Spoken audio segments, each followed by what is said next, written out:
안녕하세요. 저는 서울에 혼자 살고 있는 돌싱 30대 남자입니다. 여러분들에겐 첫사랑의 기억이 어떻게 남아있나요?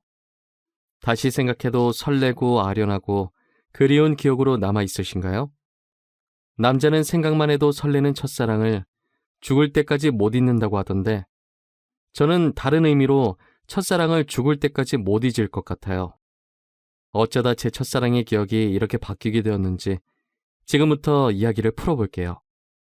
저는 고등학생 때 같은 반이었던 아내를 보고 첫눈에 반해 짝사랑을 해왔었어요. 가슴 간질간질거리는 저의 첫사랑이 그렇게 시작된 것이죠. 아내는 미모가 뛰어나서 전교생에게 정말 인기가 많았어요.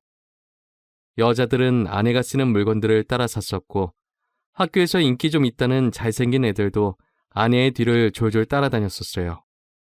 하지만 저는 잘생긴 것도 아니고 그렇다고 날씬한 것도 아니라서 뒤에서만 아내를 봤었어요. 정말 평균 이하의 외모에 살집도 있는 편이라 제가 봐도 너무 별로더라고요. 늘 그렇게 뒤에서 아내를 지켜보다가 아내가 가는 대학에도 따라 들어가게 됐어요. 아무리 그래도 그 정도까지 하냐고 말하시겠지만 저는 그만큼 아내를 무척이나 좋아했었거든요. 제 세상은 아내에 의해 흘러간다고 볼 수 있었어요. 그렇게 대학을 가서도 혼자 속으로만 좋아하다가 대학 졸업할 때쯤 제가 용기를 내서 아내에게 고백을 했어요. 현이야, 친하지도 않은 내가 이렇게 불러내서 당황했지. 졸업하기 전엔 꼭 너한테 하고 싶은 말이 있어서 불렀어. 나, 너 좋아해, 현이야. 나도 알고 있었어. 고등학생 때부터 뒤에서 계속 나만 보던데 어떻게 몰라? 다른 애들은 나랑 얘기 못해서 안달이었는데 넌 끝까지 쳐다만 보더라? 아, 알고 있었어? 다른 애들은 다 잘생기고 이쁜데 난 너무 못생겼잖아. 그래서 너한테 말을 걸 용기가 없어서 그냥 뒤에서 쳐다만 봤어. 차라리 말을 걸지 그랬어. 뒤에서 쳐다만 보면 얼마나 무서운 줄 아니? 장난이야. 오히려 다른 애들과는 다르게 특이해서 자꾸 눈길이 가더라고.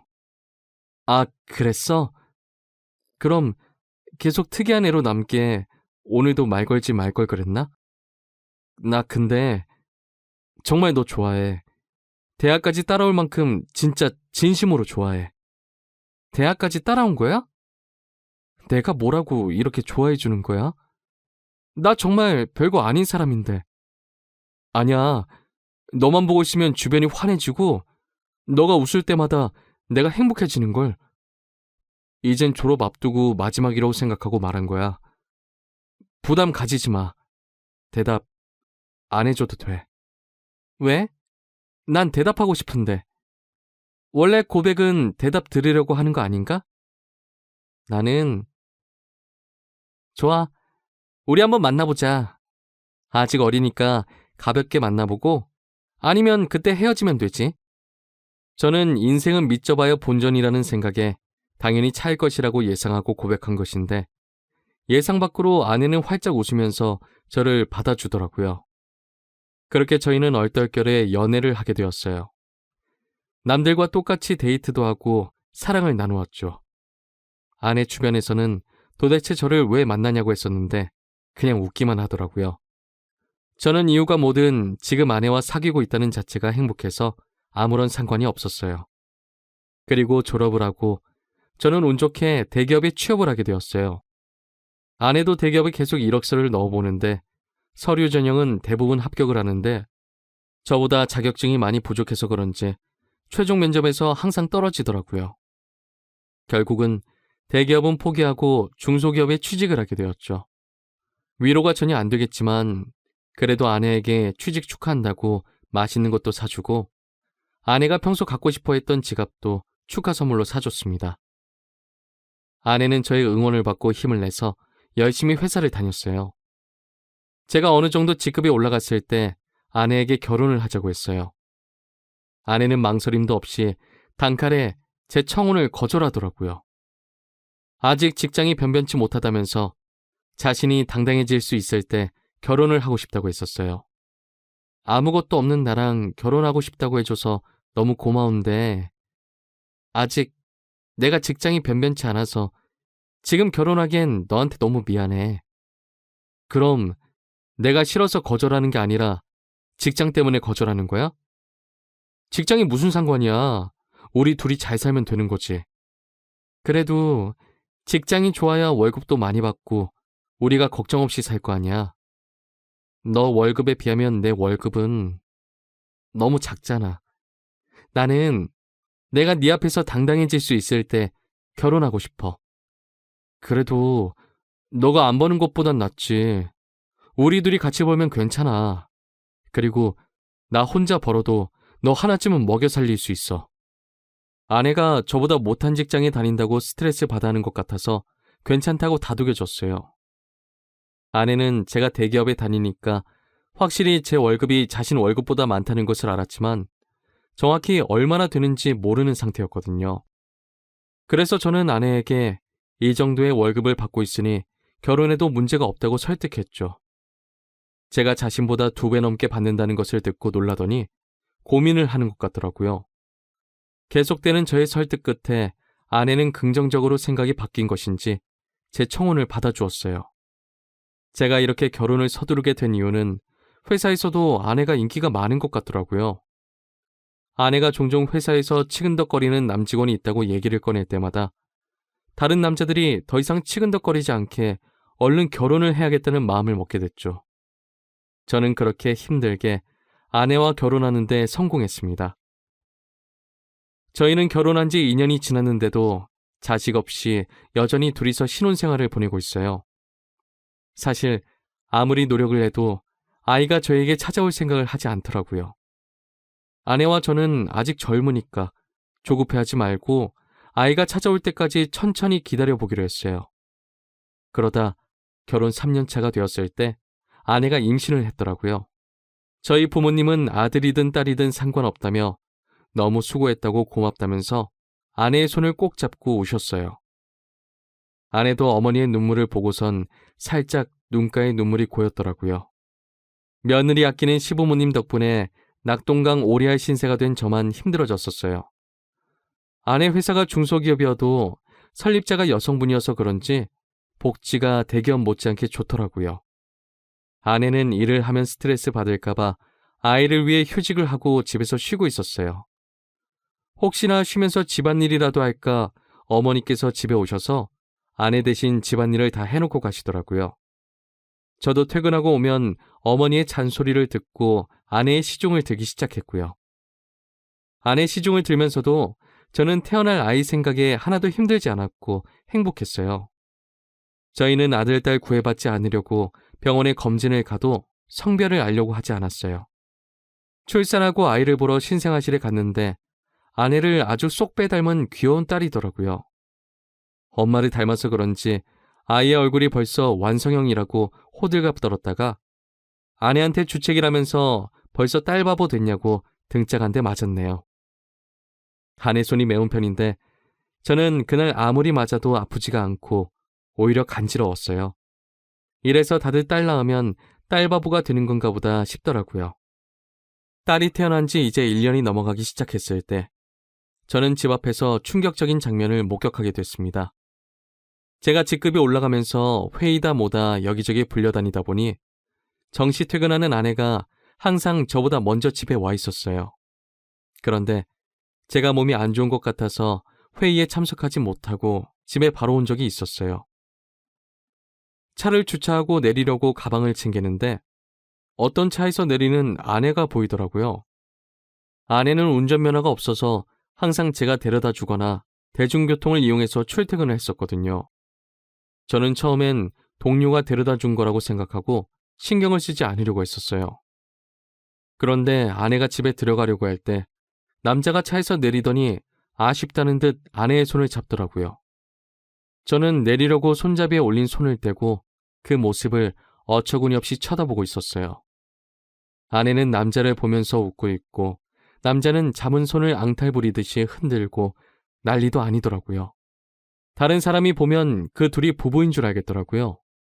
하필이면 제 차가 입구 정면에 주차하고 있어서 제 블랙박스에 그 장면이 그대로 다 찍혔었어요. 저는 차 안에서 나오지 않고 아내가 들어간 후에도 그 장면만 계속 돌려보고 있었어요.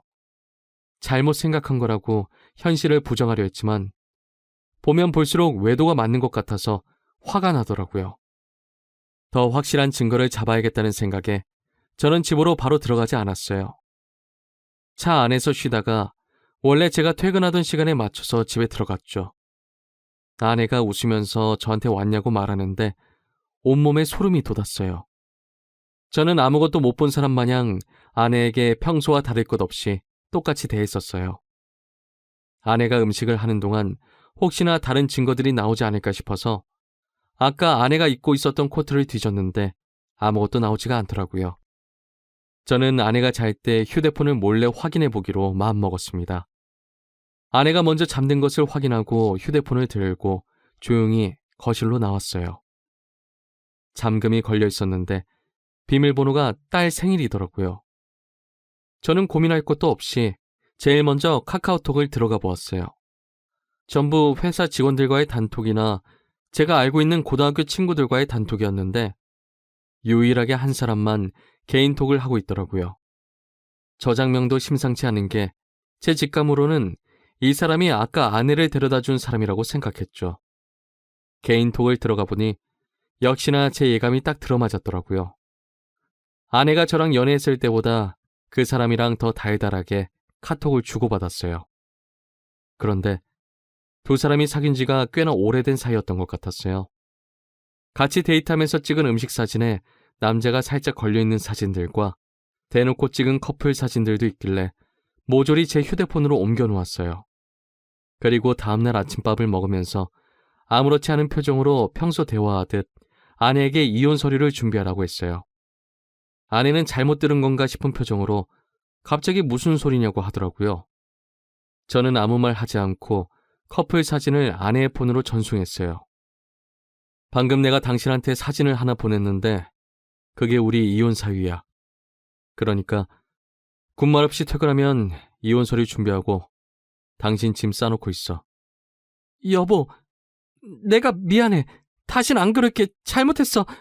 내가 당장 그 남자 정리할게. 우리 딸을 봐서라도 이혼만은 안 돼. 엄마는 아빠 없는 애로 키울 수 없잖아. 안 그래?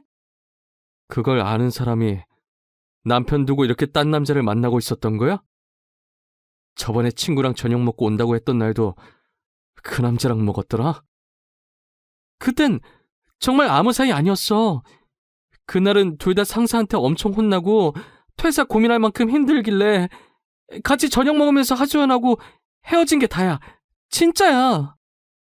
거짓말 치지 마. 내가 그전 대화까지 안 봤을 것 같아? 내가 사진만 대충 본 줄 아는 거냐고. 대화 내용까지 다 봤는데 왜 거짓말 치는 거야? 나도 모르겠어. 이렇게 거짓말 해서라도 당신 잡고 싶었나 봐. 내가 잘못했어. 나를 욕해도 좋아. 그런데 이혼만은 절대 안 돼, 여보. 그래? 그럼 지금 그놈이랑 당장 헤어져. 그렇지 않으면 난 무슨 짓 할지 몰라. 당신 회사에 불륜 증거 다 뿌리고 이혼할 수도 있어. 아내는 회사에 불륜 사실을 알리겠다고 하니 당장 그 남자에게 전화해서 이별을 통보하더라고요. 그리고 며칠 뒤 아내한테 들은 얘기인데 아내와 헤어지고 그 남자는 이직을 했다더라고요. 어디로 이직했는지는 모르고 남자가 휴대폰 번호를 바꿔버려서 만약에 다시 만나고 싶다고 한들 만날 수 없는 상황이라고 확실히 관계가 끝났다는 것을 말해줬어요. 저는 제가 있는 앞에서 이별을 통보했던 아내라 저 말을 의심조차 하지 않고 믿었던 것 같아요. 조금이라도 의심해보고 제가 직접 알아봤어야 할 내용이었는데 말이에요. 그리고 저희는 다시 예전 신혼 때처럼 관계 회복에 성공했어요. 아내가 미안했는지 그 사건 이후로 제게 과하다시피 너무 잘해주더라고요. 그 행동도 의심해봤어야 했는데 말이에요. 그 사이에 귀여운 딸이 저희에게 한 번 더 찾아왔어요. 이번에도 아내를 쏙 빼닮아 너무 이쁘더라고요. 어쩜 두 딸 모두 좋은 유전자만 받고 태어난 건지 눈에 넣어도 안 아플 지경이었어요. 제가 한동안 딸 보는 재미가 얼마나 쏠쏠했는지 몰라요. 주위 사람들한테 요즘 딸 보는 맛에 산다고 말하고 다닐 정도였어요. 요즘은 아들보다 딸이 더 좋다고 하던데 딸들을 보고 있으니 왜 그런 말을 하는지 알 것 같았어요. 어찌나 애교도 많고 저를 보고 방긋방긋 잘 웃던지 나중에 커서 딸이 결혼한다고 하면 정말 대성통곡할 것 같았어요. 저는 영원히 제 딸들을 옆에 끼고 살 수 있을 줄만 알았어요. 그날만 아니었다면 말이죠. 제가 중요한 프로젝트를 맡고 있어서 잠을 제대로 못 잔 적이 있었어요. 평일엔 프로젝트 때문에 주말엔 딸들 보느라 피로가 누적이 되었던지 그날은 정말 낮잠을 안 자면 제가 과로사할 수도 있겠다는 생각이 들더라고요. 웬만하면 아이들을 봐주려고 했는데 도저히 못 버티겠어서 정말 오랜만에 주말에 잠시 낮잠을 잤었어요. 그러다 중간에 목이 너무 말라서 잠에서 깨버렸어요. 거실에서 아내가 통화를 하는지 문틈 사이로 아내 목소리가 어렴풋이 들리더라고요. 스피커폰으로 해놓은 건지 간간히 다른 사람 목소리도 들렸었어요. 저는 목이 말라서 아플 지경이길래 물을 마시려고 손잡이에 손을 올렸는데 아내가 하는 말에 문을 열지 못하고 그 자리에서 굳어버렸어요. 오늘 남편 얼굴 보는데 날이 가면 갈수록 더 못생겨지더라. 살만 디룩디룩 쪄서 진짜 얼굴 맞대고 밥 먹기 힘들어. 같은 공간에 있기도 싫어. 그러니까 내가 계속 이혼하라고 했잖아. 언제 이혼할 건데? 이대로 살 생각이야? 도대체 언제까지 이러고 있을 건데? 나 이제 당신 남편이 불쌍해 보일 지경이야. 아니 뭐 아직 애들도 어리고 내 월급으로 애들 키우는 건 힘들잖아. 그렇다고 당신 월급도 많은 게 아니니까 조금만 더 있다가 하려고. 이혼할 생각이 있긴 한 거야? 내가 봤을 땐 당신 남편이 가진 돈 때문에 이혼 안 할 것 같아. 말로만 이혼할 거라고 하고 계속 이런 식이면 나 당신 남편한테 다 말할 거야.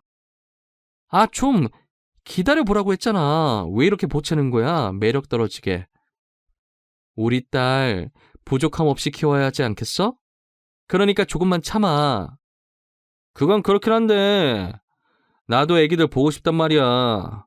맨날 사진으로만 보고 나도 실제로 애기들 알아보고 싶어. 근데 지금 자기 애도 아닌데 자기 애라고 믿고 저렇게 좋아 죽는 꼴이 너무 웃겨. 진짜 멍청한 거 아니야? 얼굴이 자기랑 너무 다르잖아. 당신 닮아서 얼마나 예쁜데. 자기 애라고 믿지? 얼핏 들었을 때 대화 내용으로 아내가 상간남이랑 통하고 있었다는 걸 알아차렸어요. 얼굴 얘기하면서 제 험담을 할 때부터 저는 손을 뻗어서 화장대에 있던 제 폰을 들고 아내의 통화 내용을 녹음하기 시작했었어요. 둘이서 오가는 대화들이 정말 갈수록 가관이더라고요. 제 험담은 그럴 수 있다고 생각했는데 이제껏 제 딸이라고 믿었던 애들이 알고 보니 제 딸이 아니라 상간남 딸이라고 하니까 너무 충격적이더라고요. 저는 들고 있던 폰을 바닥에 떨어뜨렸고 그 소리에 아내가 놀랐는지 황급히 전화를 끊더니 방문을 열고 불을 켜더라고요. 불을 켜자마자 바로 앞에 서 있던 저를 발견하고 놀라서 소리를 지르더라고요. 여보, 당신 언제부터 여기 있었어? 혹시 내가 통화하는 거 들은 거야? 어디서부터 들었어? 다 들었어? 너 당장 내 집에서 나가. 더 이상 네 목소리 듣고 싶지 않으니까. 아무 말 하지 말고 지금 조용히 그대로 문 열고 나가. 여보, 이거 오해야. 내 말 좀 들어봐, 어? 당신이 지금 어디서부터 뭘 들었든 다 오해야. 그러니까 이거 드라마 얘기야. 내가 요즘 보는 막장 드라마 있는데 그 얘기하는 거였어. 내가 방금 분명히 당신 목소리 듣고 싶지 않다고 말했을 텐데. 나가. 안 나가? 못 나가겠으면 내가 나가게 만들어줘? 아이들 데리고 당장 나가! 여보, 내가 정말 미안해, 어? 나 여기서 절대 못 나가. 한 발자국도 안 나갈 거야. 여기서 나가면 정말 갈 곳이 없어. 그러니까 제발 한 번만 봐줘. 괜히 입만 아프게 더 말할 필요 없고 여기 있는 물건들 다 내 돈으로 산 거니까 그대로 두고 귀찮게 짐 쌀 필요 없이 몸만 나가면 되겠네. 아이들 데리고 나가. 내 인내심도 여기까지니까. 아내는 계속 나갈 수 없다면서 제 바지가랑이를 잡고 늘어지더라고요. 저희가 싸우는 소리에 놀란 애들도 울고불고 난리가 났었어요. 제 애가 아니라는 말을 들으니 더 이상 애들이 울든 말든 달래주고 싶지가 않았어요. 아이용품은 저희 집에 도왔자 필요가 없으니 대충 애들 집만 챙겨서 아내 손에 쥐어줬어요. 아내는 제가 쥐어진 가방을 던지고 못 간다면서 바닥에 들어 눕더라고요. 제가 경찰에 전화하는 신용을 하니 아이들을 데리고 나갔어요. 알고 보니 아내는 전에 저한테 들켰던 그 상간남과 계속 만나고 있었더라고요. 저번에 헤어졌다는 말도 거짓말이었고 이직을 했다는 말도 전부 거짓말이었어요. 그렇게 저를 속이고 둘은 뒤에서 만남을 이어갔던 거예요. 제 자식이라고 믿었던 딸들도 그 남자와 아내 사이에서 낳은 딸들이었던 거죠. 지금까지 저와 자신 사이에 아이를 낳고 싶지 않아서 피임약을 복용하고 있었더라고요. 아내는 상간남이 가진 게 쥐뿔도 없었는데 단지 얼굴 하나만 보고 맞는 것이었어요. 저랑은 그저 돈을 많이 버니까 돈 때문에 계속 만나다가 결혼까지 하게 된 것이었죠. 저는 모든 사실을 알고 바로 변호사 선임해서 이혼 소송과 상간남 소송을 했어요. 아내와 상간남은 제게 당장 줄 돈이 없다고 미안하다고 빌더라고요. 여보, 내가 잘못했어. 당신이 이혼하라면 이혼해줄게. 우리 소송까지는 하지 말자, 어?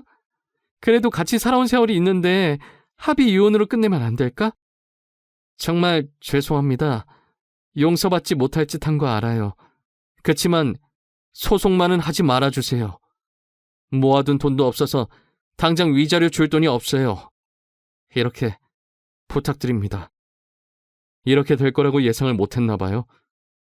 제가 저번에도 용서하고 넘어가 주니까 이번에도 사과하면 그냥 넘어갈 줄 알았어요? 저 절대 고소 취할 생각 없습니다. 아내가 외도한 게 이번이 처음도 아니고 심지어 똑같은 남자랑 다시 외도를 했는데 저는 너무 괘씸해서 그 둘을 선처해줄 마음이 전혀 없었어요. 결국 둘은 저한테 줄 위자료가 없어서 사채까지 써서 줬더라고요. 매달 정확하게 들어오는 월급 받고 사채를 쓴 모양인데 제가 가만히 있을 리 없었죠. 저는 불륜 증거들을 아내 회사에 뿌리기 시작했어요. 회사 내 커뮤니티에 익명으로 녹음본과 함께 글도 올렸고 팩스로 커플 사진들도 보내고 제가 할 수 있는 건 다 했었어요. 결국 아내와 상간남은 회사에서 질타를 받으며 그대로 쫓겨났습니다. 그리고 현재까지도 빚쟁이들을 피해 도망 다니고 있는 것 같더라고요. 그러게 처음 제가 용서하고 넘어가 줬을 때 정신을 차렸어야 했는데 자기 발등 자기가 찍는 짓을 왜 하나 싶습니다. 저는 정말 죽을 때까지도 이 일을 절대 못 잊을 것 같아요. 다시는 결혼할 생각도 그렇다고 연애를 할 생각도 전혀 없어요. 저는 이렇게 혼자서 걱정 없이 사는 것도 괜찮을 것 같다는 생각을 해요. 오히려 부양할 가족이 없으니 마음이 더 편해졌어요. 저희 어머니는 아직도 집사람이 바람펴서 이혼한 줄 모르고 계세요.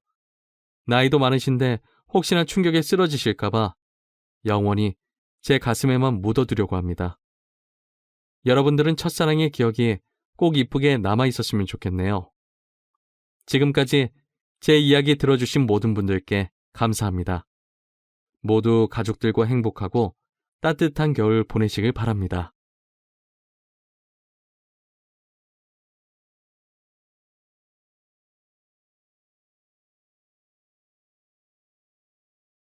안녕하세요. 저는 결혼을 앞둔 30살의 예비 신부입니다. 오늘 저의 예비 남편과 함께 살게 될 신혼집을 계약함으로써 결혼에 대한 모든 준비가 마쳐졌어요. 남들은 결혼을 준비하며 많이 싸우고 우울증도 오고 한다던데 저는 모든 것이 너무 순조롭게 잘 진행되어서 그저 행복할 따름이네요. 아무 고민 걱정 없는 제가 이렇게 사연을 보내게 된 이유는 제 옆에 있는 현재 예비 남편이 아닌 2년 전에 만났던 이전 예비 남편에 관한 이야기를 하기 위해서입니다. 사실 저는 2년 전에 결혼까지 약속한 사람이 있었어요. 그 당시에는 정말 내 인생의 마지막 남자라 생각하고 만났는데 결국에는 그 사람에게 어이없이 파혼당하고 헤어졌네요. 헤어지고 나서는 좀 힘들기는 했지만 지금 보면 그 사람과 헤어져서 더 좋은 남자를 만날 수 있게 된 것 같아요. 그럼 지금부터 2년 전으로 돌아가 저의 이전 예비 남편 이야기를 꺼내볼까 해요. 2년 전, 저는 아버지의 회사에서 격리로 근무하고 있었습니다. 아버지의 회사는 저희 할아버지부터 운영을 해오던 회사로 설립한 지 60년이나 되었고 직원 수도 80명에 연 매출도 100억이 넘는 알짜배기 중소기업이랍니다. 할아버지께서 회사를 설립하고 대표로 계시다가 5년 정도 전에 건강 악화로 경영 일선에서 물러나시고 그 자리를 아버지가 물려받게 되었죠. 사실 처음에는 아버지의 회사에 들어가지 않으려고 했어요. 왜냐면 아버지의 회사는 화학 관련 회사인데 저는 이쪽은 아예 관심도 없고 전혀 모르는 데다가 회사보다는 사회복지 쪽에 관심이 더 많았거든요. 그래서 화학과를 가라는 아버지의 뜻을 따르지 않고 사회복지학과를 졸업하고 사회복지 관련 센터나 요양원을 차려 운영하려고 했답니다. 그런데 아버지는 유일한 자식인 제가 이 회사를 물려받기를 원하셨어요. 하지만 제가 계속 싫다고 하자 그럼 아버지는 딱 3년만 회사에서 일을 해보고 정말 아니라고 생각되면 그때 제가 하고 싶은 대로 하라고 하셨습니다.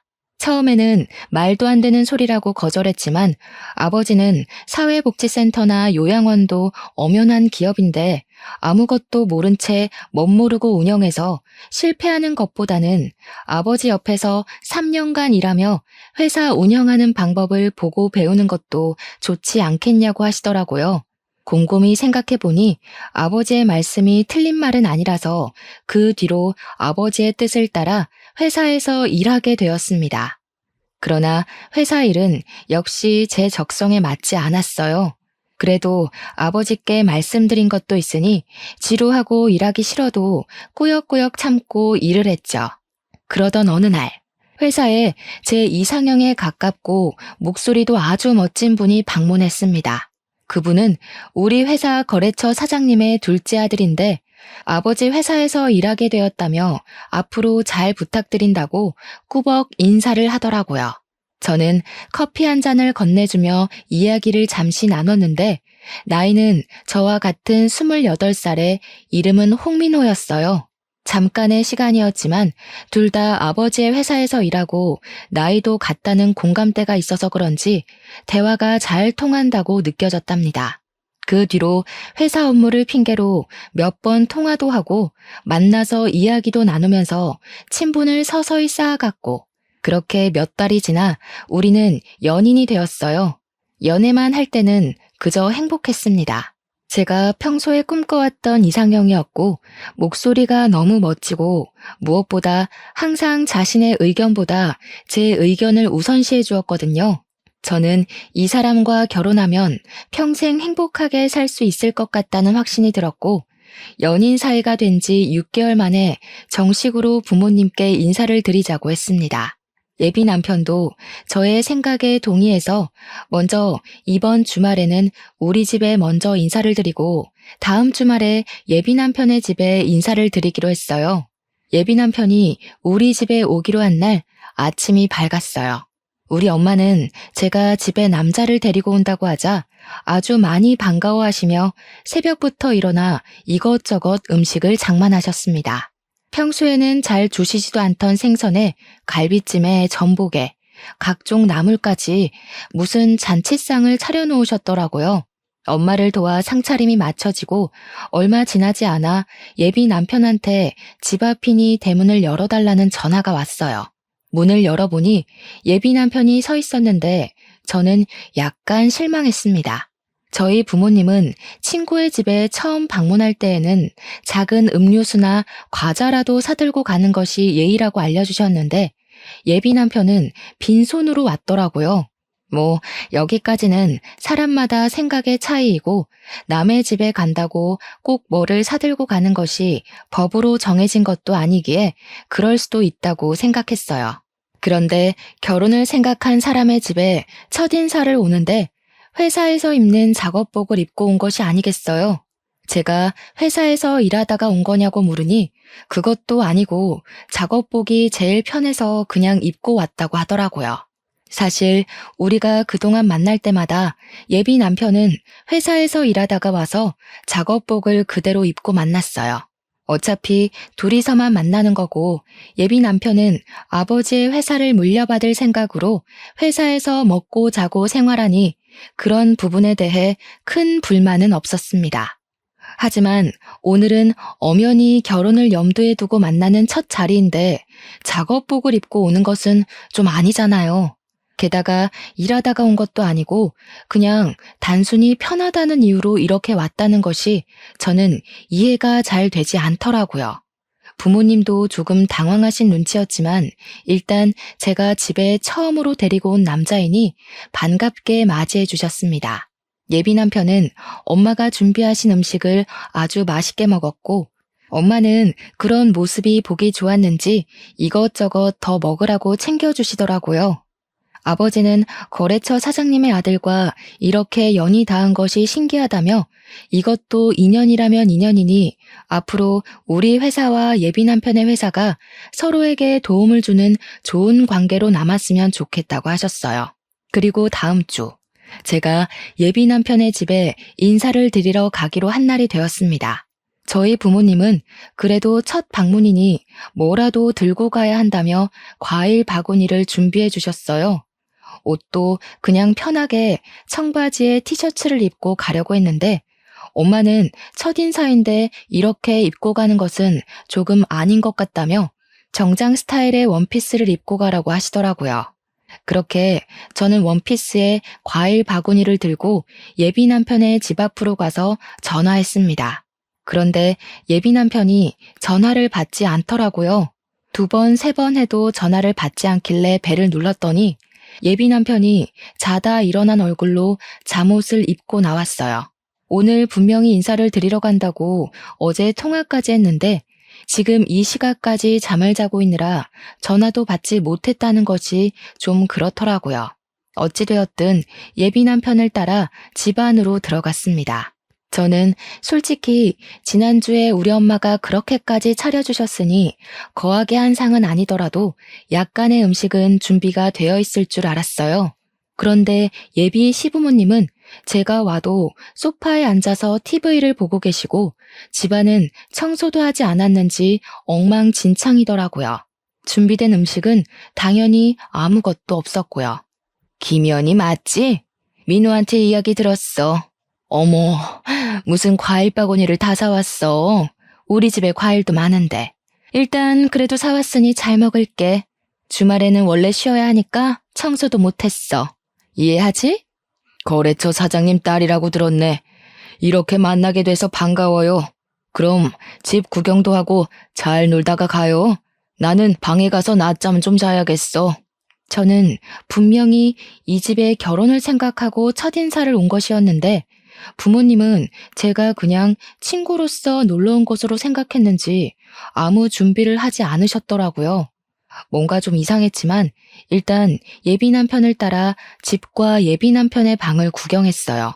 저는 예비 남편의 방을 구경하다가 혹시 부모님이 오늘 인사하러 온다는 것을 모르셨냐고 물었습니다. 예비 남편은 알고 계셨는데 왜 그러냐고 하길래 저는 그래도 오늘 첫인사라서 집에서 밥이라도 같이 먹으며 이야기를 할 줄 알았다고 말했어요. 우리 집은 원래 주말에는 늦게 아침 먹어서 점심을 잘 안 먹어. 대신에 저녁을 빨리 먹지. 그리고 사실 지금 이 시각은 낮잠 시간이야. 뭐? 그러면 차라리 다른 시간으로 잡지. 왜 이 시간에 잡았어? 나는 그래도 오늘 부모님이랑 이야기도 좀 나누고 할 줄 알았는데. 에이, 그렇게 진지하게 할 얘기가 뭐가 있어? 그냥 집 구경이나 하고 간단히 인사하면 되지 뭐. 안 그래? 그냥 가볍게 만날 때는 정말 잘 맞는다고 생각한 예비 남편이었는데 진짜 제 남편이 된다면 잘 맞지 않을 것 같다는 생각이 조심스럽게 들었습니다. 일단 방에서 나와 다시 거실로 갔어요. 거실에는 여전히 예비 시어머니께서 TV를 보고 계시더라고요. 예비 남편은 예비 시어머니 옆에 앉고 저도 일어서 있기도 뭐하고 해서 예비 남편 옆에 앉았습니다.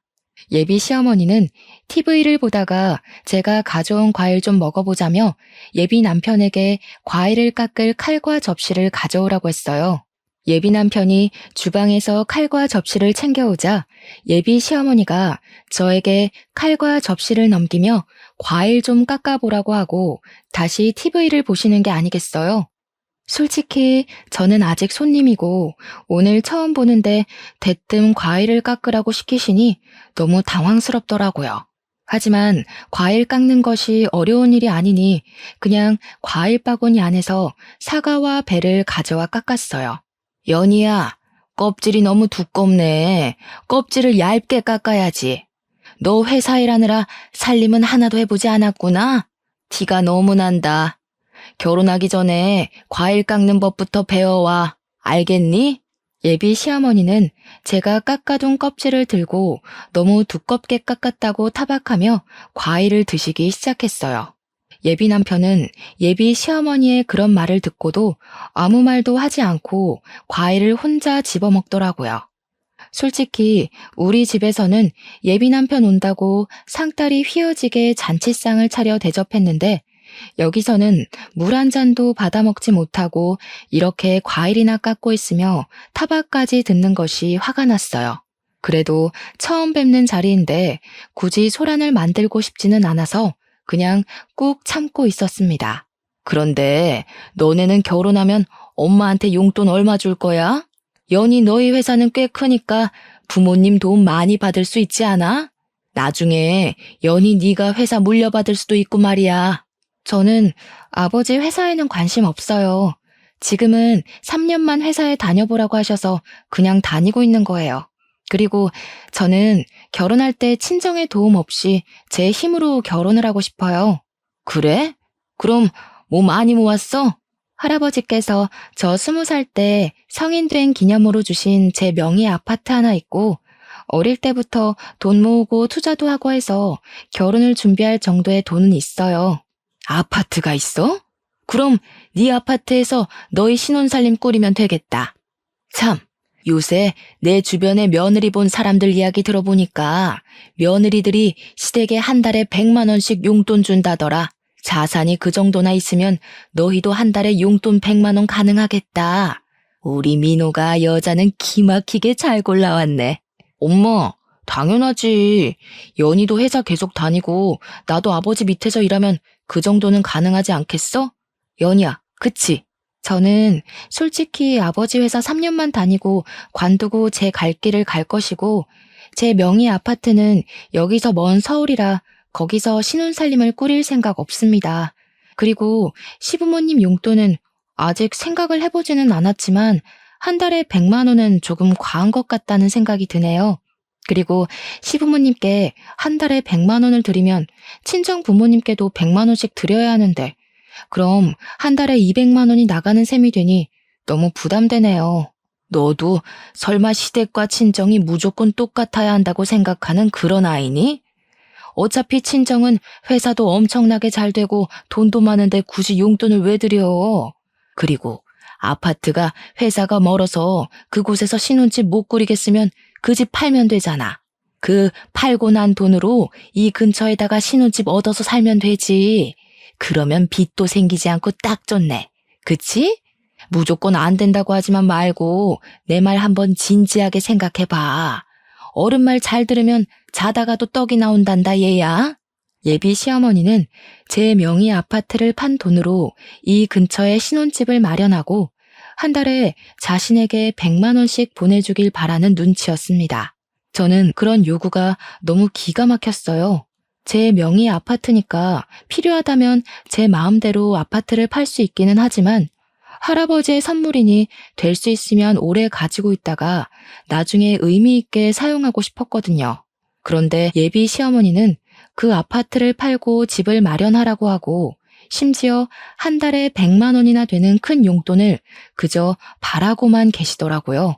솔직히 우리 부모님은 결혼한다고 하면 이것저것 해주신다고 난리이실 텐데 예비 시어머니는 결혼하면 그저 이것저것 받을 생각뿐인 것 같아서 매우 실망스러웠답니다. 제 표정이 좋지 않자 예비 남편은 제가 피곤해 보인다며 집에 데려다 준다고 어서 가자고 했어요. 그래서 그냥 인사하고 바로 그 집에서 나왔습니다. 엄마가 그냥 농담으로 이야기하는 건데 꼭 그렇게까지 진지하게 얘기해야겠어? 너는 꼭 쓸데없이 진지하더라. 농담? 내 명의로 된 아파트를 팔아서 신혼집을 마련하고 한 달에 100만 원이나 용돈을 바라시는 게 농담이야? 그리고 지금 우리는 그냥 친구 사이로 만나는 게 아니라 결혼을 생각하며 만나는 거야. 당연히 이런 돈 문제는 진지하게 이야기를 해야 하는 거 아니야? 내 생각엔 우리가 당장 상견례하고 결혼 날짜 잡은 것도 아닌데 네가 너무 앞서간 것 같아. 솔직히 이런 이야기는 상견례를 하고 나서 말해도 되잖아. 그니까 이런 거에 싸우지 말자. 예비 남편은 그저 대충 얼버무리려 했습니다. 그날은 저도 너무 기분이 상해서 예비 남편과 더는 이야기하지 않고 집 앞에서 바로 헤어졌답니다. 집에 도착하니 엄마가 처음으로 갔는데 어땠냐고 물어보셨어요. 저는 그날 있던 모든 일을 다 말씀드리려다가 엄마가 속상해 하실까봐 자세히는 말 안 하고 그냥 좋았다고만 했답니다. 그런데 제 표정이 영 아니었는지 자꾸 캐물으시더라고요. 어쩔 수 없이 모든 상황을 이야기하니 저번에 우리 집에 올 때도 빈손으로 오고 복장도 그래서 좀 실망했는데 역시나 그런 일이 있었냐며 결혼하는 것은 진지하게 고민해봐야겠다고 하셨어요. 솔직히 제 생각도 엄마의 생각과 다르지 않았습니다. 오늘 한 번 뵀지만 예비 시댁은 너무 기본적인 예의도 없고 아무것도 안 하고 그저 바라기만 하는 것이 보였거든요. 저녁을 먹을 때도 제가 계산하고 커피나 술을 마실 때도 다 제가 계산했습니다. 심지어 예비 남편 집을 방문하고 일주일 후가 제 생일날이었는데 생일 선물은커녕 케이크 한 조각도 없었더라고요. 제 생일날도 그냥 작업복 입고 와서 식당에서 밥을 먹고는 예비 남편이 산다길래 알겠다고 했는데 계산하려고 보니 지갑을 회사에서 가져오지 않았다는 거예요. 사람이 바쁘면 그럴 수도 있겠지 싶어 제가 식사 비용을 계산했어요. 그런데 어이없는 건 차에 가보니 지갑이 떡하니 있더라고요. 지갑을 본 예비 남편이 당황해하는데 일부러 놓고 간 것 같다는 생각이 들었답니다. 뭐 우리가 그리 비싼 밥을 먹은 것도 아니니 제가 얼마든지 계산을 할 수 있었고 제 생일이라고 꼭 선물을 받아야 한다는 것도 아니에요. 그런데 요리조리 피하면서 그냥 돈을 한 푼도 쓰지 않으려는 모습이 보이니까 너무 얄밉더라고요. 그렇게 한 달이라는 시간이 지났습니다. 한 달 동안 예비 남편은 저와 만나며 한 번도 계산하지 않았고 저 혼자 데이트 비용을 내니 너무 부담스러워서 만나는 횟수도 줄이고 있었답니다. 그러다가 예비 남편의 생일이 다가왔고 선물을 준비하려다가 예전에 예비 남편이 제게 했던 대로 그냥 밥만 먹으려고 했어요. 맘 같아서는 저도 똑같이 지갑을 두고 가고 싶었지만 그래도 그건 아닌 것 같아 그러지는 않기로 했네요.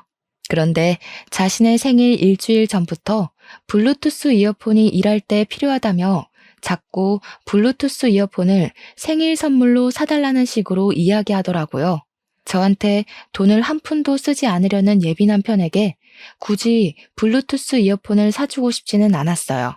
제가 예비 남편의 엄마도 아닌데 왜 블루투스 이어폰을 사다 줘야 하나요? 그래서 저는 그냥 계속 모른 척하고 예비 남편 생일날 아무 선물 없이 밥만 먹고 헤어졌네요. 그렇게 일주일 정도가 지나 금요일이 되었습니다. 회사에서 일하는데 아버지가 저를 대표실로 부르셔서 들어가 보니 눈물을 흘리시며 퇴근할 준비를 하고 계시더라고요. 무슨 일이냐고 여쭤보니 건강이 좋지 않으셔서 입원해 계시던 할아버지께서 곧 돌아가실 것 같으니 빨리 병원으로 오라고 연락이 왔다는 거예요. 저는 아버지를 모시고 바로 병원으로 갔습니다. 병원에 가니 이미 엄마는 도착해 계셨는데 할아버지는 숨쉬기조차 버거워 보이셨어요. 그 와중에도 아버지와 제가 온 것을 보시고는 힘겹게 미소를 지으시고 눈을 지그시 감으시더라고요. 그렇게 감긴 할아버지의 눈은 영원히 떠지지 않았답니다. 우리 가족은 고인이 되신 할아버지의 장례 준비를 시작했어요. 빈소를 차리고 영정사진을 준비하고 지인들에게 부고를 보냈죠. 예비 남편에게도 부고를 보내니 지금 바로 장례식장으로 가겠다는 연락이 왔어요. 그리고 전화를 끊고 1시간 만에 예비 남편이 장례식장에 도착했어요. 예비 남편은 먼저 할아버지께 인사를 드리고 나서 우리 가족을 돕다가 늦은 밤이 되어서야 집으로 돌아갔네요. 저는 할아버지가 돌아가셨다는 소식을 듣자마자 바로 달려와서 도와준 예비 남편에게 너무 고마웠어요. 사실 그 전까지만 해도 예비 남편에게 많이 서운했었지만 그런 감정이 모두 다 사라지고 그저 고맙고 또 고마울 따름이었습니다. 그리고 다음날 할아버지의 입관식을 마치고 슬픔에 잠겨 있는데 모르는 번호로 전화가 왔어요. 내 번호 몰랐지? 나 민호 엄마. 그니까 장차 너의 시어머니가 될 사람이야. 다름이 아니고 오늘 오후에 김치 담글 건데 와서 배워. 결혼 전에 시댁에 드나들면서 가족들과도 친분을 쌓고 해야 하는 거다. 저번에 민호 형, 그니까 너의 아주버님도 못 봤잖아. 오늘 와서 인사도 좀 하고 저번에 과일 깎을 때 보니까 살림 솜씨도 영 없는 것 같은데 이참에 와서 살림도 배우고 해라. 민호한테 못 들으셨나 봐요. 저희 할아버지 돌아가셔서 지금 장례식 중이에요. 저 못 갑니다. 알아. 어제 민호한테 들었어. 그런데 부모 장례식도 아니고 조부모 장례식인데다가 너는 손녀인데 굳이 꼭 사흘 내내 있어야 하니? 그냥 내일 발인 때나 가면 되지. 일손이 부족하기도 하고 지금 할 일이 태산이니까 어서 와라. 알겠니? 정말 너무하시네요. 제가 진짜 그 집 며느리도 아니고 설사 며느리라 해도 할아버지가 돌아가시면 시댁에 무슨 일이 있어도 당연히 장례식장에 가야 하는 거 아닌가요? 지금 결혼도 안 한 제가 할아버지의 장례식도 불참하고 고작 예비시댁에 김장하러 가야 할 이유 전혀 없다고 보는데요. 뭐? 너 말 다 했니? 고작 예비시댁? 그리고 김장이 얼마나 중요한 일인데 어떻게 말을 그딴 식으로 하니? 너 정말 못 배워먹은 아이구나. 정말 너무하다. 정말 너무한 건 어머님이시죠. 그리고 누구든 조부상 중이면 이런 말 전에 위로부터 하는 게 당연한 겁니다. 조부상을 당한 것을 알면서도 위로는커녕 김치를 담그러 오라니. 지나가는 사람 붙잡고 물어보세요. 이게 옳은 일인지요? 저는 처음에 예비 시어머니가 김장하러 오라길래 당연히 할아버지가 돌아가신 사실을 모른다고 생각했습니다. 그런데 예비 시어머니는 그 사실을 아는데도 저는 손녀이니 굳이 3일 다 있을 필요가 없다며 김장을 배우러 오라고 하는 게 아니겠어요. 제가 참지 않고 말대꾸를 하자 예비 시어머니는 황당해하면서 더 뭐라고 하려고 했지만 입관식을 할 때 하도 울어서 목소리도 잘 나오지 않고 더는 그런 쓸데없는 말을 들을 필요가 없다고 생각되어 그냥 끊어버렸습니다. 잠시 뒤에 예비 남편한테 문자가 오더라고요. 엄마가 김장할 때는 할 일이 많아서 예민해져 있다며 방금 엄마가 전화로 이야기한 것은 자신이 대신 사과한다고 미안하다고요. 저는 뭐라고 더 따지려다가 장례식 중이라 싸울 기운도 없고 장례식 둘째 날이 토요일이라 손님이 많이 계셔서 그냥 알겠다고 답장하고 말았네요. 그리고 셋째 날 새벽부터 예비 남편이 왔더라고요. 할아버지의 발인하는 것을 지켜보고 우리 가족이 울고 있으니 손수건을 가져다 주기도 하고 다들 밥을 먹지 못하고 있으니 율무차를 뽑아오는 등 알뜰살뜰히 우리 가족을 챙겨주었습니다. 전날 김장하느라 예비 남편도 힘들었을 텐데 새벽부터 와서 함께 해주니 너무 고마웠어요. 예비 남편이 잠깐 자리를 비웠을 때 엄마는 처음에 사람이 영 아닌 것 같았는데 다시 보니 오해한 것 같다고 하셨어요. 저 역시 할아버지의 장례식을 통해 예비 남편이 다시 보였답니다. 모든 장례를 마치고 아버지도 너무 고맙다며 조만간에 크게 밥 한 번 사겠다고 약속하셨어요. 그 후로 부모님은 예비 남편에게 밥을 사줘야 하니 약속을 잡으라고 했지만 예비 남편의 회사 일이 갑자기 바빠지는 바람에 그 뒤로 밥은커녕 데이트도 제대로 못했네요. 시간이 흘러 설날이 다가왔어요. 우리 가족은 명절이 되면 평소에 바빠서 가지 못했던 여행을 가요. 연휴가 길면 해외로 가기도 하는데 이번에는 연휴가 짧아서 제주도로 여행을 가기로 계획하고 이 사실을 예비 남편에게도 이야기했습니다. 제주도? 그럼 설날에 우리 집 못 와? 당연히 못 가지. 그리고 우리가 아직 결혼도 안 했고 날짜를 확실히 잡은 것도 아닌데 아직 연휴라고 가는 건 좀 그렇지. 안 그래? 우리 집은 당연히 네가 명절 때 와서 음식도 장만하고 차례상도 같이 준비한다고 생각했는데 어차피 매년 갔던 여행인데 이번 여행은 너만 빠지고 우리 집에 와서 자고 가면 안 되나? 이미 비행기 표까지 다 예약했는데 어떻게 그래? 그리고 내가 명절 때 너네 집 가면 너는 우리 집에 올 거야? 너네 집은 제주도 간다며. 그니까 가봤자 의미가 없지. 될 수 있으면 빠져봐. 이번에 우리 엄마 허리 디스크 와서 음식도 못 하신단 말이야. 너라도 와서 좀 도와드려. 그래야 너도 점수도 따고 하지. 안 돼, 못 빠져. 그리고 어머니가 허리 디스크가 오셔서 음식을 못 하시면 아들인 너랑 형이 도와야지. 왜 나한테 와서 도우라고 해? 난 좀 이해가 되지 않네. 우리 어차피 결혼할 사이 아니야? 그럼 집안일 있으면 서로 돕고 하는 거지. 그래서 저번에 너네 할아버지 장례식 때도 내가 가서 도왔잖아. 그럼 너도 당연히 한 번은 도와야 하는 거 아니야? 그래. 네가 할아버지 장례식 때 와서 옆에서 챙겨준 거는 너무 고맙게 생각하고 있어. 그 부분은 네가 시간적 여유가 있을 때 크게 밥 한 번 살게. 그런데 아무리 그래도 아직 결혼식 날짜도 잡지 않았고 상견례도 하지 않았는데 명절이라고 가서 음식 장만하는 건 아직은 아닌 것 같아. 예전에 너 말 맞다 나 상견례하고 결혼 날짜 잡은 것도 아닌데 네가 너무 앞서간 것 같아. 거참 말 섭섭하게 하네. 그럼 나랑 뭐 결혼 안 하겠다는 거야? 그게 아니고 아직 결혼한 것도 아니고 상견례도 안 한 이 마당에 벌써 너네 집에 가서 며느리 노릇을 하는 건 아닌 것 같다고. 어차피 결혼하면 앞으로는 친정에서 이렇게 시간 보내지도 못할 텐데 결혼 전엔 우리 가족끼리 시간을 보내는 편이 더 좋을 것 같아. 일단 너의 뜻이 뭔지 알았어. 그럼 엄마한테는 그냥 여행을 간다는 말 안 하고 친척 집에 간다고 할게. 왜 굳이 그렇게 거짓말해? 그냥 여행을 간다고 해. 내가 뭐 친구들이랑 가겠다는 것도 아니고 매년 해왔던 것처럼 가족끼리 여행 가겠다는데 꼭 그게 그렇게 잘못된 거야? 매년 해왔다 해도 그렇지. 예비 며느리가 시댁에 와서 일은 하지 않고 여행을 간다는데 그걸 반길 시부모가 어딨겠어? 글쎄, 나는 굳이 거짓말을 왜 해야 하는지 잘 모르겠네.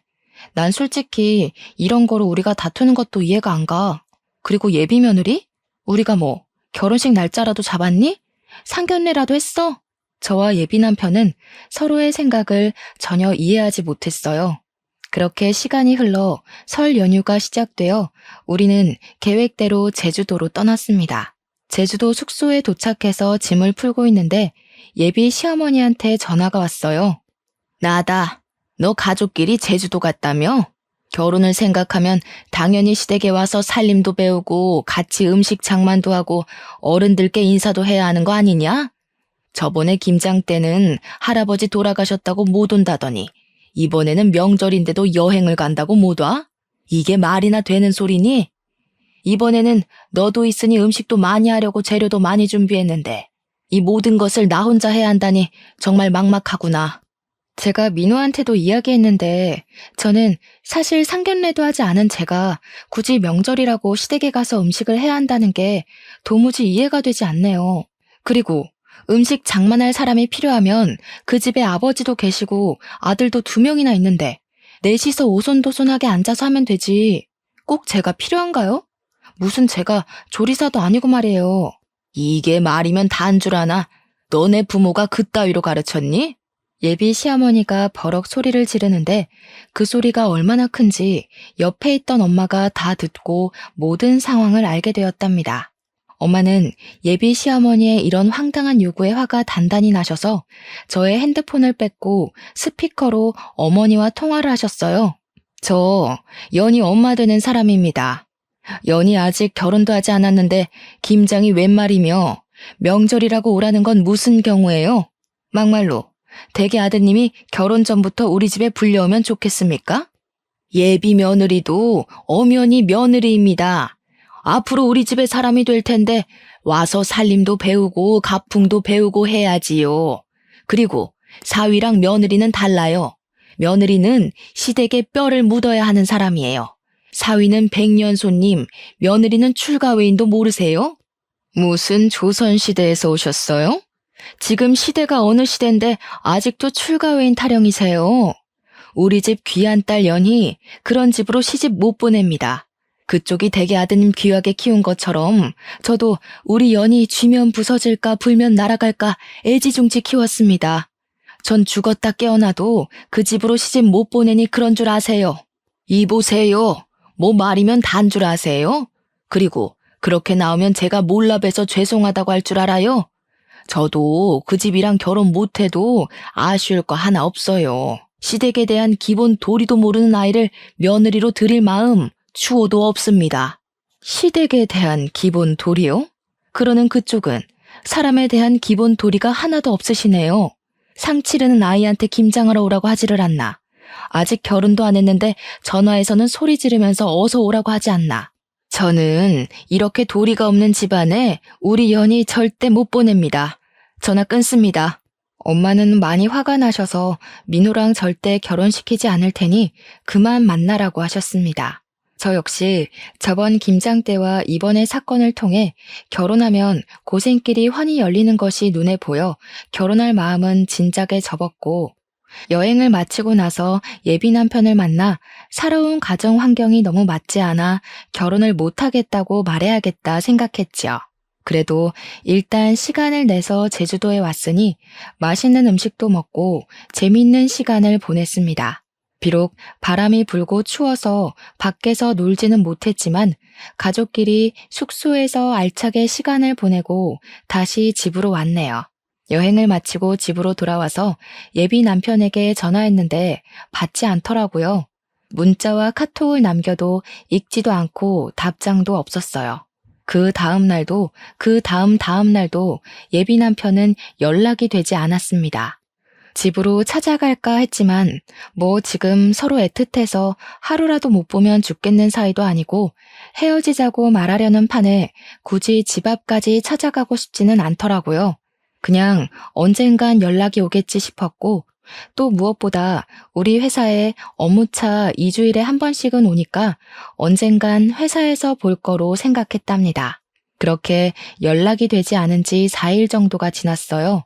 예비 남편의 회사에서 사람이 왔다길래 보니까 예비 남편이 아닌 다른 사람이 와 있더라고요. 혹시 누구시냐고 했더니 예비 남편 회사 사장님의 첫째 아들, 즉 예비 남편의 형이었어요.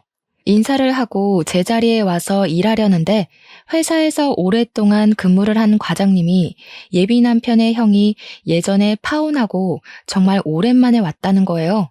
무슨 말이냐고 했더니 4년 정도 전에 결혼한다며 엄청나게 좋아하면서 청첩장까지 돌렸는데 결혼하지 못했대요. 그러면서 외모도 나쁘지 않고 성격도 좋으신 분 같은데 왜 파혼을 했는지 모르겠다고 하더라고요. 저는 그 이야기를 들으니 왜 파혼한지 알 것만 같았어요. 시어머니라는 사람이 아직 상견례도 안 하고 결혼 날짜도 잡지 않은 제게 앞으로 며느리가 될 사람이라며 얼토당토 아니한 것들을 과하게 요구하는데, 결혼 날짜까지 잡았었다면 황당하고 어이없는 것들을 얼마나 요구했겠어요. 보나마나 불보듯 뻔하죠. 형님이 성격이 좋아도 시어머니 자리가 그 모양인데 어떻게 결혼까지 할 수 있었겠습니까? 저는 형님과 결혼하려고 했던 그 여자분의 마음이 100번, 1000번 이해가 가더라고요. 그렇게 한 달 정도가 지났지만 여전히 예비 남편은 연락도 문자도 없었어요. 물론 우리 회사에도 오지 않았고요. 연락이 없는 지 2달 정도 되었을 때 집에서 쉬고 있는데 아버지가 아직도 민호와 만나고 있냐고 물어보셨습니다. 그래서 솔직히 제주도에 다녀온 이후로 연락이 두절돼서 만나고 있지는 않은데 따로 집에 가서 기다리기도 싫고 해서 그냥 연락 없이 지내고 있다고 했어요. 10살짜리 애들도 아니고 결혼까지 생각했다가 헤어질 마음이 있으면 만나서 이야기하고 제대로 끝내야지. 일방적으로 연락을 끊는 건 무슨 경우라니? 아들이나 그 아버지나 정정당당하지 못한 것은 똑같구나. 사실 민호네 회사에서 우리 회사 제품이 좋지 않은 것처럼 거짓말을 하며 악의적으로 허위 사실을 유포했단다. 내가 알아보니 거기 사장, 그러니까 민호의 아버지가 그런 짓을 벌인 것 같아. 그래서 요새 회사 매출이 떨어진 거예요? 보니까 거래처에서 연락도 많이 안 오고 거래량도 많이 줄었더라고요. 그래. 그래서 거래처 사장들한테 일일이 다 전화해서 오해라고 말하고는 있는데 일단 너는 지금 헤어진 것이 맞는 거지? 마음 같아서는 경찰에 허위사실 유포죄로 고소해버리고 싶지만 경찰서 들락날락하는 것도 번거로운 일이니 그렇게까지는 않고 그냥 너와 민호와 있던 일들 거래처에 이야기하며 인성이 좋지 않은 집안이라고 거래처들에 말하고 싶은데 그래도 되겠니? 네, 전 그래도 상관없어요. 그냥 그렇게 꼭 해주세요. 그런 집은 절대로 잘 되면 안 돼요.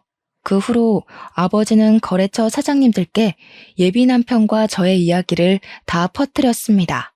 그랬더니 거래처 사장님들은 예비 남편의 회사가 경영도 아주 더럽게 하고 인성도 별로라며 하나 둘씩 예비 남편의 회사와 거래를 끊겠다고 했답니다.